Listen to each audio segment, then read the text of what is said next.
Here we have two rational expressions that are divided. The first rational expression is nothing to simplify. So we're going to go through and do the same thing, play the x game with this second fraction here.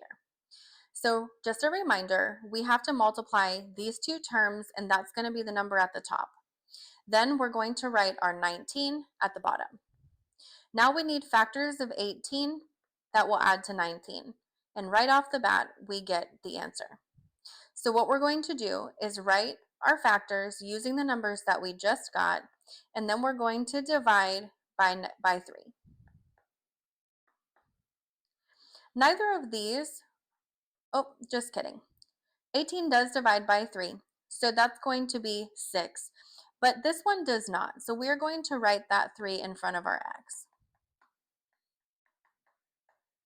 So this is our new denominator. Let's go ahead and rewrite this.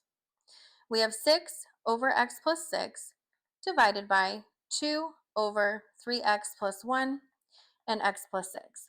Similarly to the last one, you can see that both of these are in the same spot, but since we're dividing, we actually don't have to worry about making them the same denominator. Here we're going to do the keep, change, flip. That's where we keep the first term. We're going to change our sign to multiplication, and then we are going to flip our entire last fraction. So this is what it's going to look like.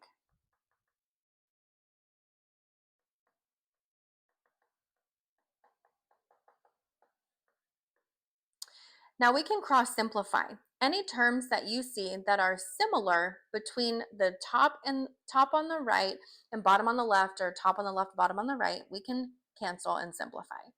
So this is simply going to be x times 3x plus 1 over 2.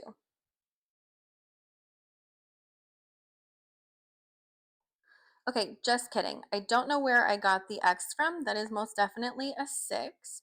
So this is going to look a little bit different. We're going to have our 6 over here, and then we can actually simplify this one more step. So our final answer is going to be the 3 distributed in 9x plus 3.